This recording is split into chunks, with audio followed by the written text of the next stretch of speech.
Welcome. It's time for the Cappuccino Club's social TV channel. An empowered woman is someone who knows her strengths and isn't afraid to embrace it.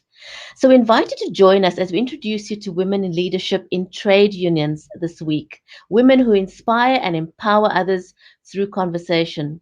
Thank you for tuning into our channel. Don't go away, we'll be right back.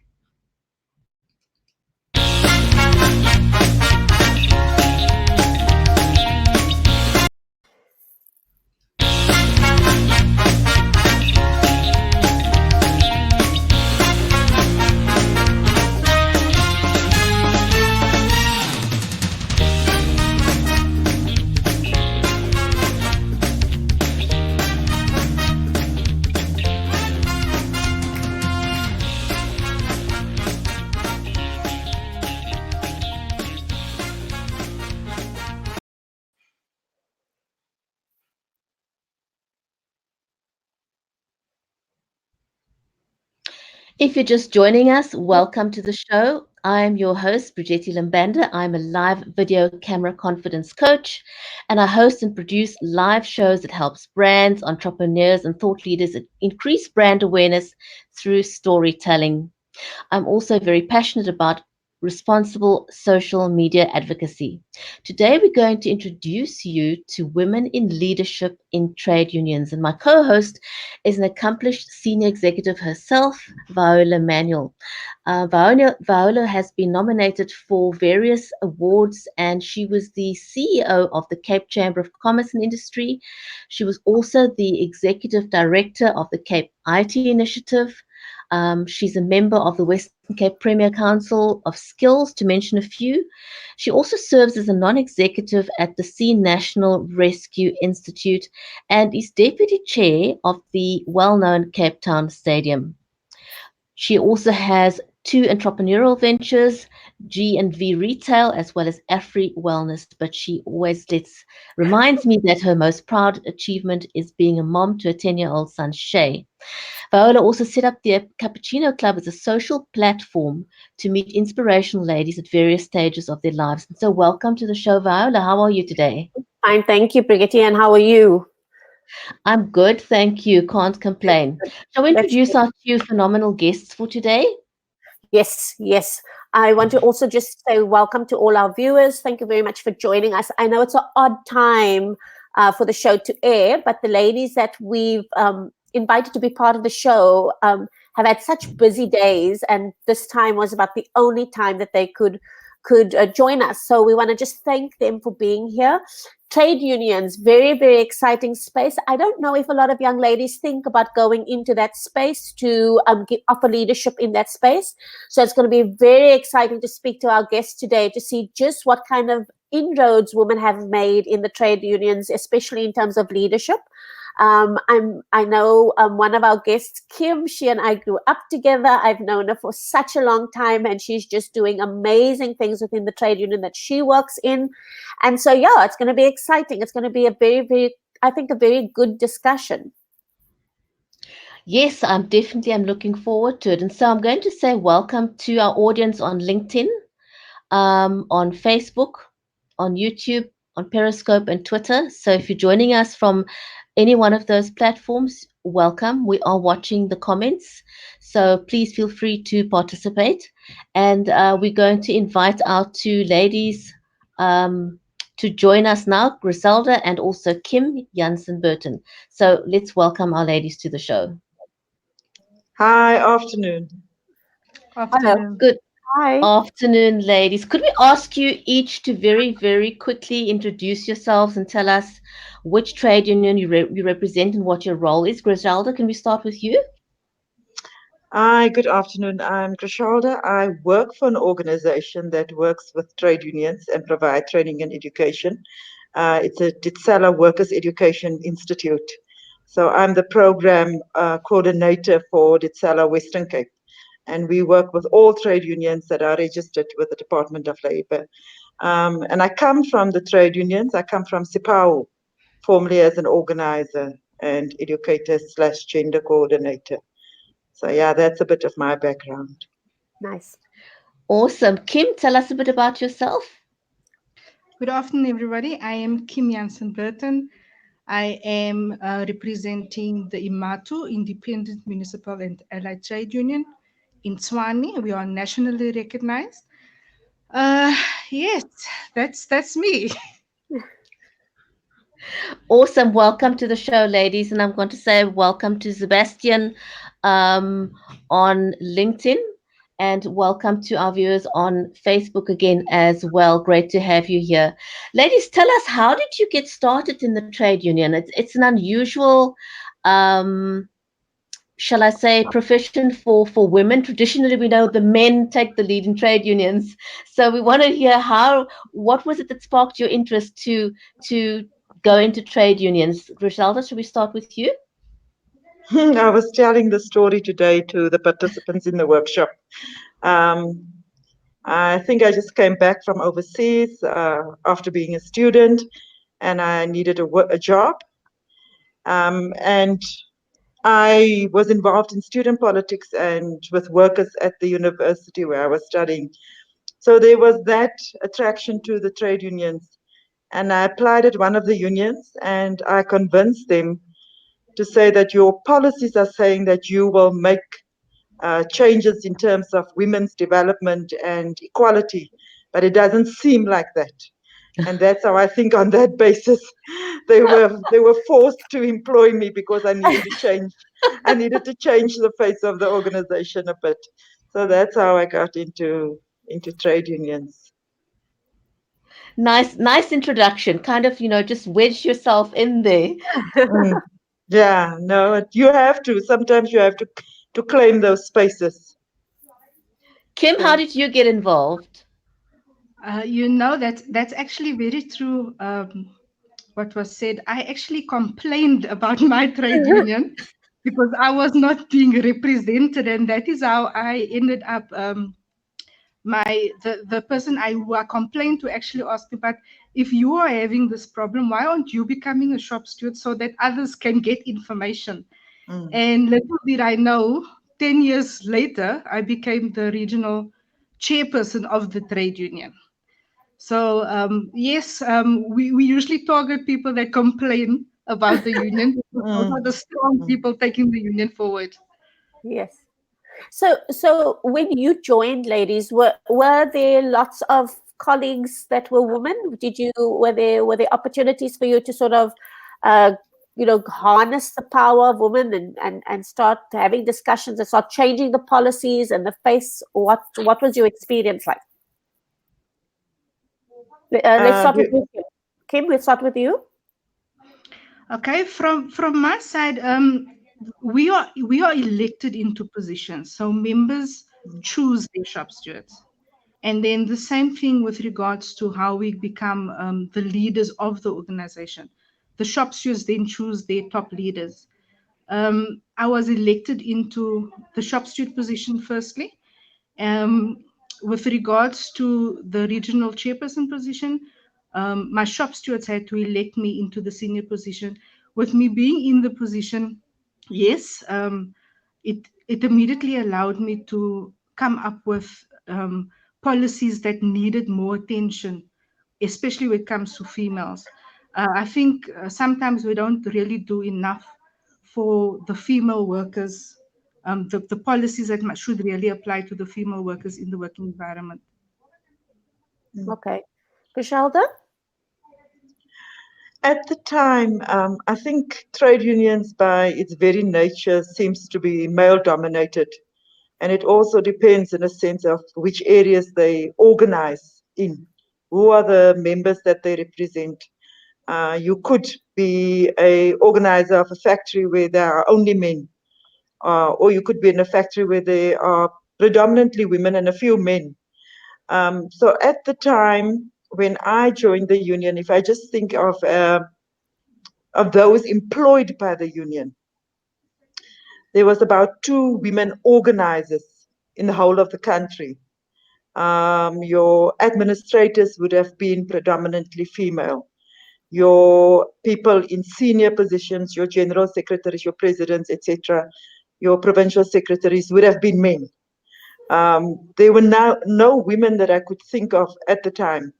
And so that kind of was the face of the organization, that it was predominantly male led, and most senior positions were occupied by men. So for women, you had women as shop stewards, and you had quite strong women as shop stewards, but they didn't necessarily occupy the very senior positions in the union. And a union having predominant male membership, I don't think it's an excuse not to elect women as shop stewards or to elect them into senior positions. Yet you still see women not necessarily being elected into those positions. That matters. Yeah. That really matters. Yeah. Yeah. I think it's quite interesting because, when you start looking at what the actual essence and DNA of trade unions is, it's really about representing the people and being the Mm, voice of people who are not always heard. And I like to think of trade unions as being the space that allows those women, those people to still use their own voices. So you don't speak on their behalf necessarily, but you open up a space for mm, them to speak. And it's it's for me it's quite interesting that gender issue is an issue within an organization that looks to speak on behalf of those who are not heard. mm, And women are a huge part of the workforce, and mm, be it at the lowest levels of it. We know what the struggles are in terms of women at leadership, not just within trade unions. Within JSE listed companies, you sit with very few women in the decision making role.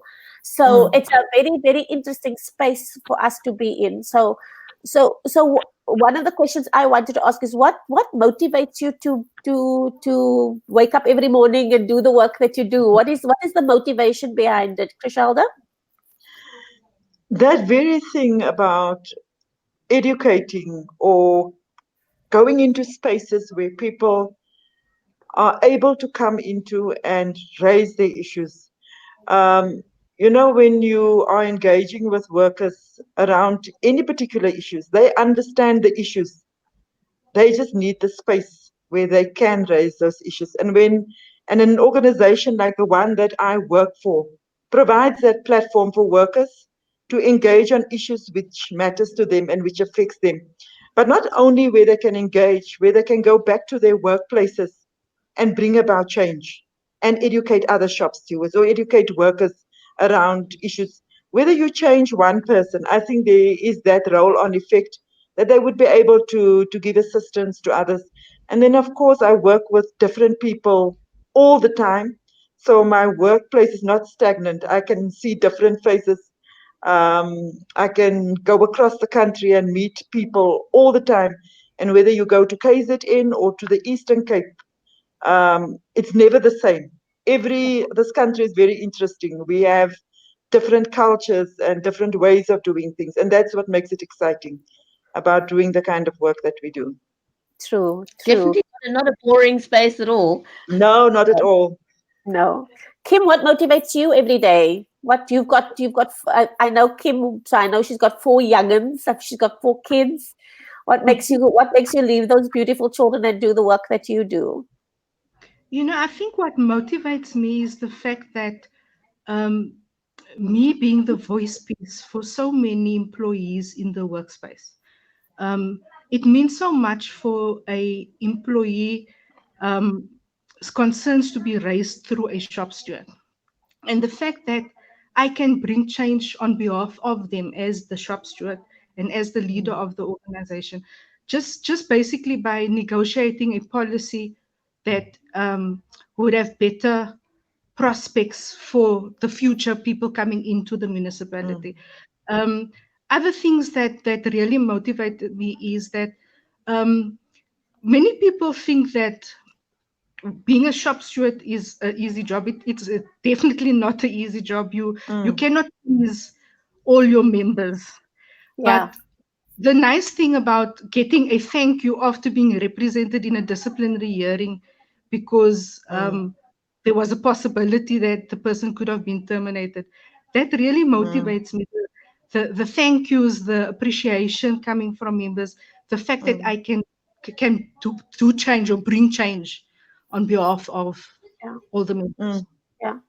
I Yeah. think Brigitte, just in terms of everybody that we've worked with, we've done women in leadership in corporates, we've done women in leadership in SMMEs, in NPOs, in government, etc., etc. And I think this is the one space where you ladies actually represent people and desperately influence the basic thing, and that is whether they have a job or not.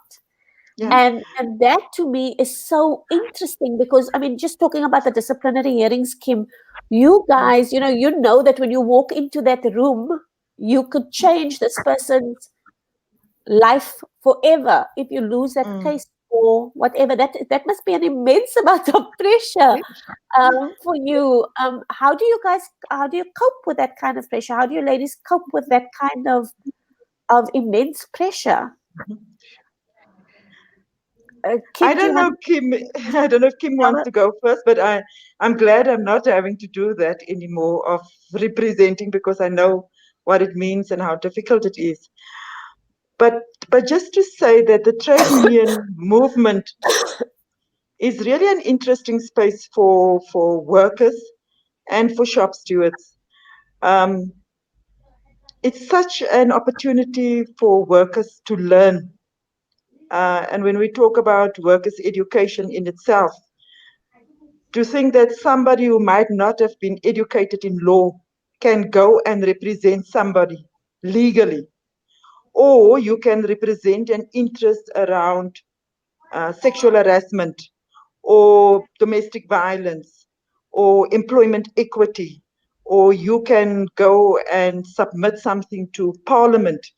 This is the kind of world that we live in as trade unionists, that we represent a whole lot of interest, and it is done by people who doesn't necessarily have a university degree or who maybe even have a matric, and it is expected of you to be able to do that. And I think for us to be that in between in terms of providing the education and support for people to represent their members in a way that they need to be represented is really, it is changing. It's life changing, and it's encouraging to know that you can do things like that. And yet it is a stressful environment because we can't win all the battles all the time, and we can't bring about the changes that we would like to bring about. But yeah, sometimes I say it's small steps. Yeah. And for you, Kim? Criselda is absolutely correct because our main responsibility as the union is to educate our members.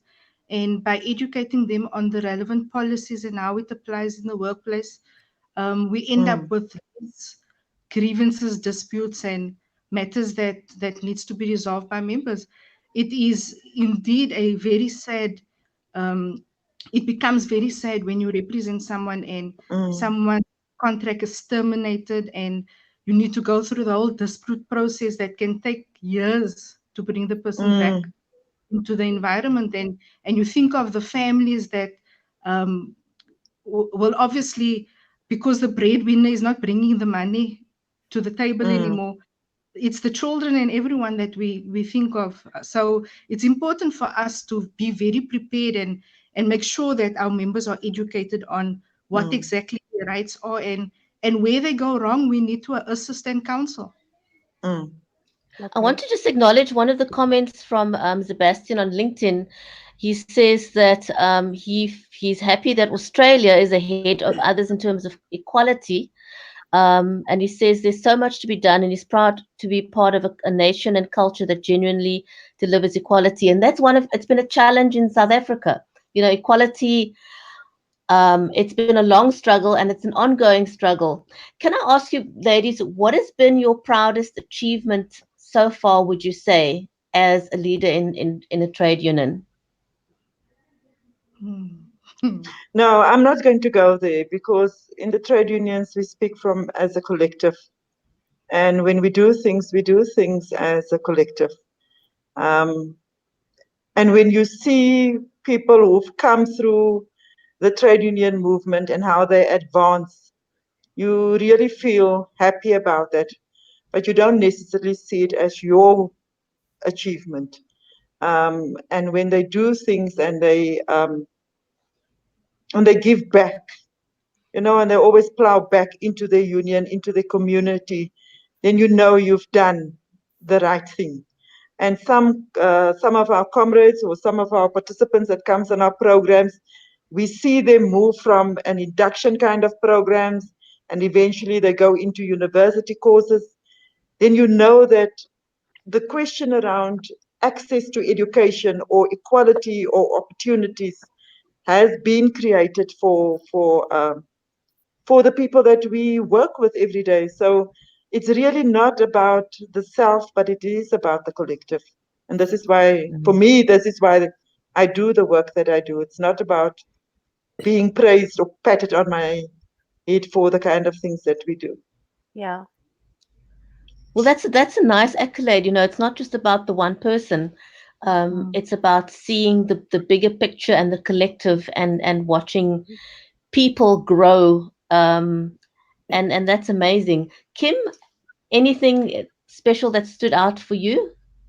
Yes, I think from my side, because I started on the ground by complaining and moving up, mm, um, I think because we are nationally recognized, I think my greatest achievement responsible for the Tshwane region would mm, be that we managed to maintain membership within Tshwane.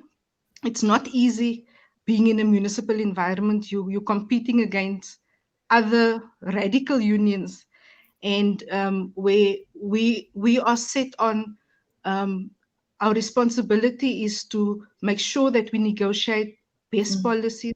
It's not always just a simple matter of going to the street and participating in a strike, because you need to consider um, if you're making members worse off by going to a strike. mm, Um, Involvement on a national level for me is being part of the decision making on our main collective agreements that is nationally being recognized. mm, Like Griselda is indicating, it is a collective.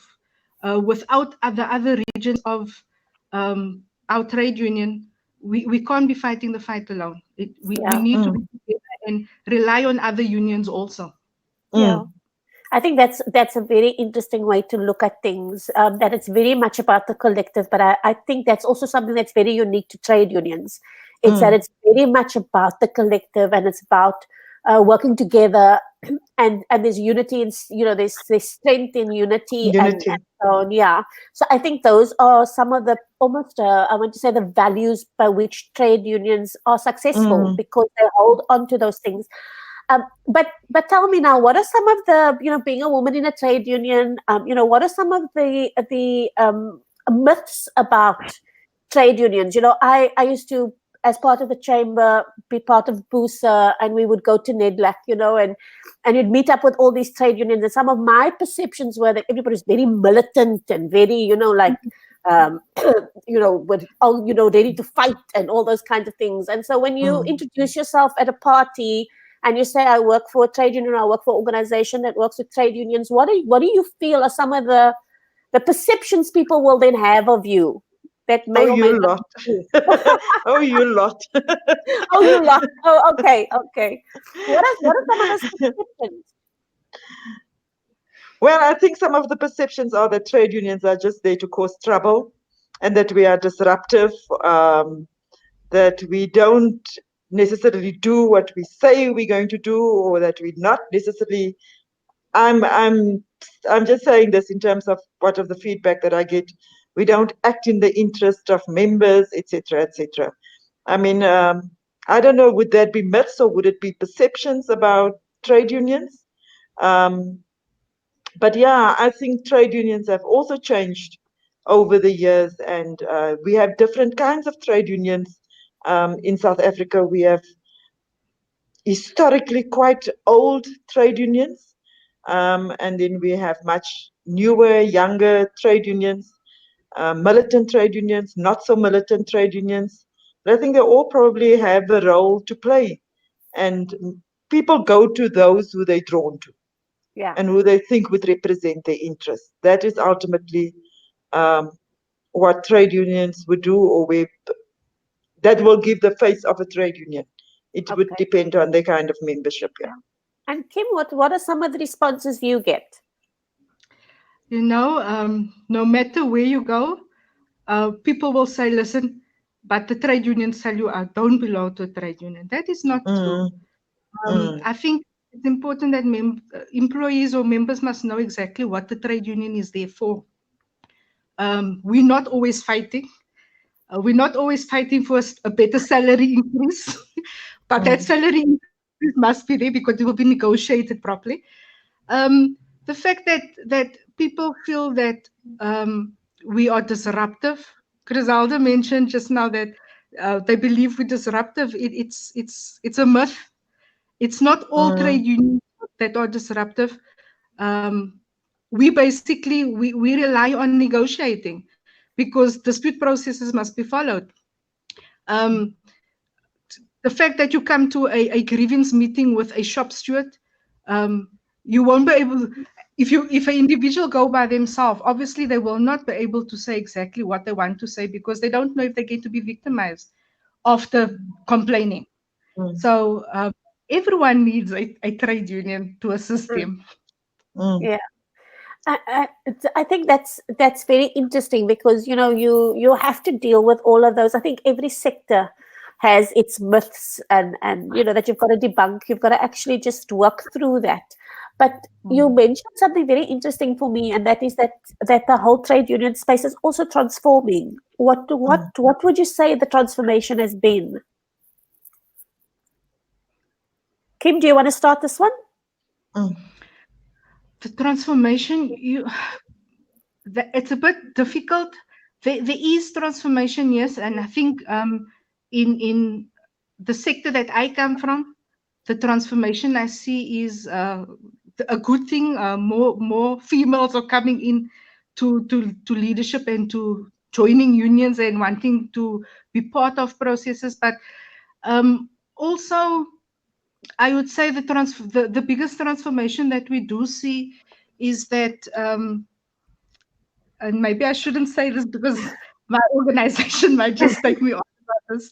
Uh, you need to look at the political interference and stuff also because it causes a big challenge for trade unions Okay. and can cause some type of transformation to come from a political angle. Okay. Okay, but that's what this whole conversation is about. It's about being able to have these sort of sometimes uncomfortable, thorny conversations. Krishalda, from your side, what do you think the big transformation has been in terms of how are trade unions changing? I mean, we did mention the fact that there are more females coming into the space, but how are they changing to basically not even adapt, but to go alongside all the changes, for example, in the economy? The economy is going through such a terrible, terrible time at the moment. What is that transformation looking like? But I mean, the challenges in the economy is what affects the trade unions, not only in terms of their membership, but also in terms of how they are able to negotiate, also the spaces that they occupy. Uh, Obviously, if there's a change in the economy, it weakens the trade unions also, not only in terms of their membership base, but on the basis of which they can represent their members. And I think those are kind of some of the attacks, in a way you could say, that has been against trade unions. And so the responses from trade unions, and I'm not saying this from a known kind of position, is that they will respond in a way that they know how to respond, whether it's militant, whether it's taking to the streets, whether it's negotiations.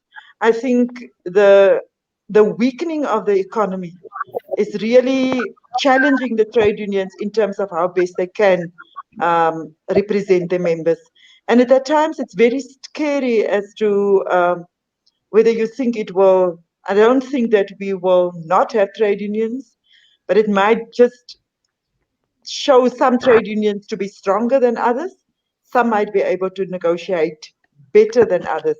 And I think there is space in the unions or in the trade union movement. Maybe some are better to negotiate and sit around the table. And for others, it's better to take to the streets. And I think that is the kind of Yeah. face of South African trade unions that you do have. Okay. Okay, so that transformation is happening. I know we've sort of said we'll stick to our time, because I know you ladies are you've probably got lots to do after your full day of training. But I did want to just ask a question. If there's a young lady and she's watching the show, and this young lady's now sitting there thinking, I'm working, we're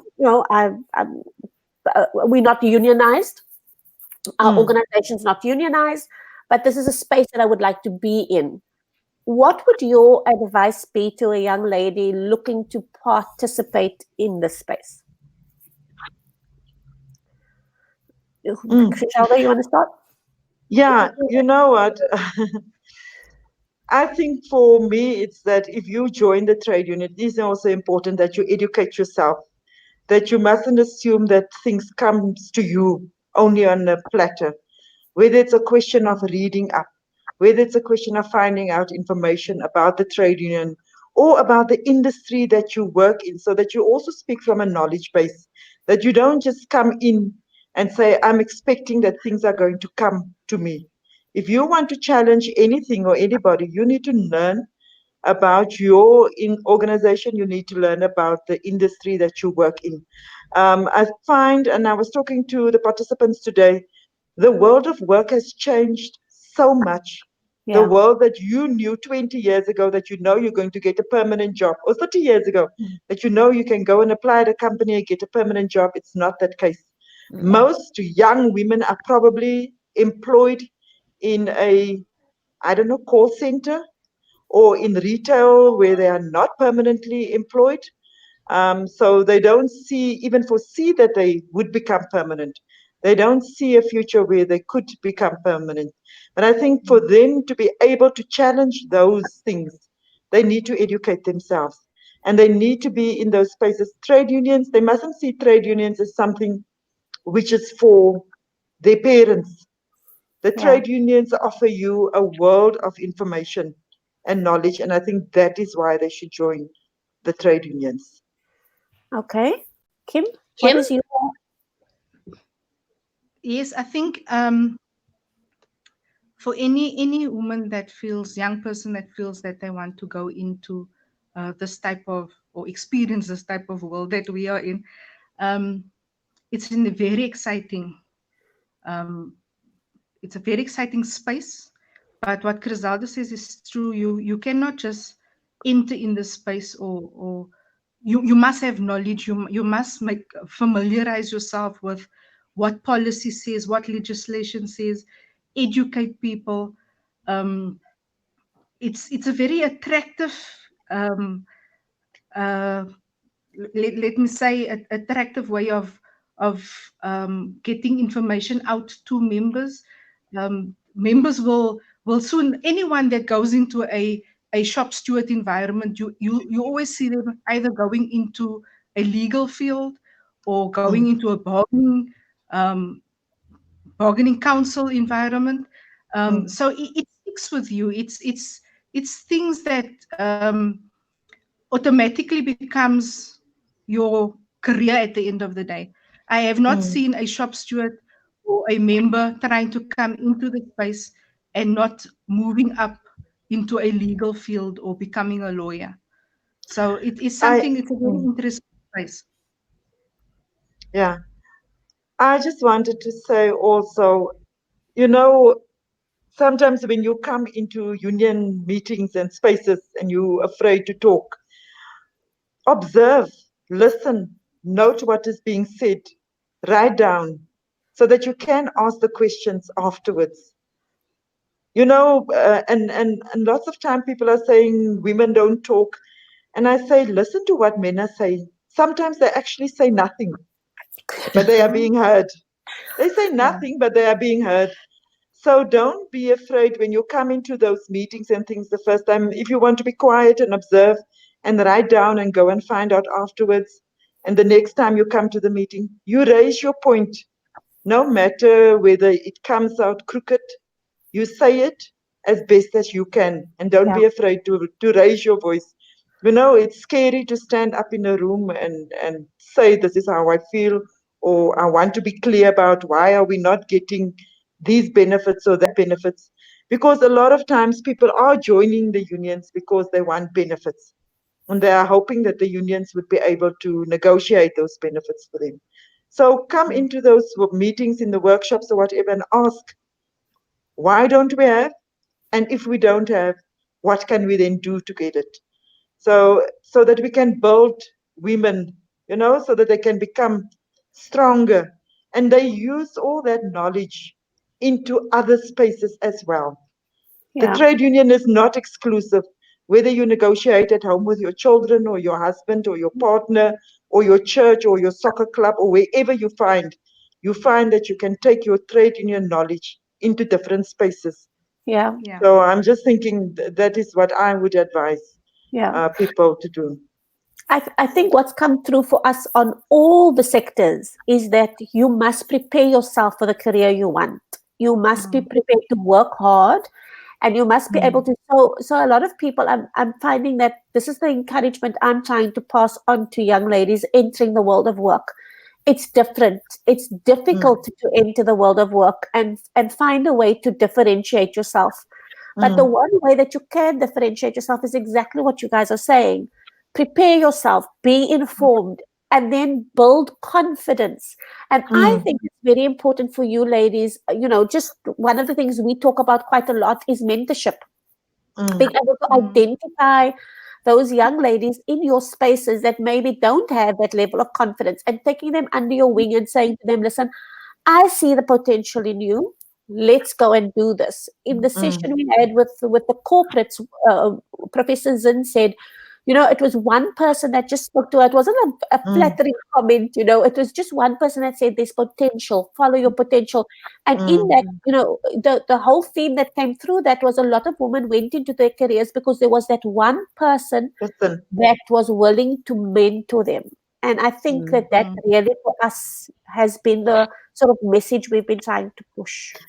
And in the trade union environment, they would normally push you to do something out of your comfort zone that you wouldn't think. And I mean, of the many times that I was pushed to either go and be a member of some board or go onto a TV show or a radio show or write a piece of paper and or things that you didn't think that you could do.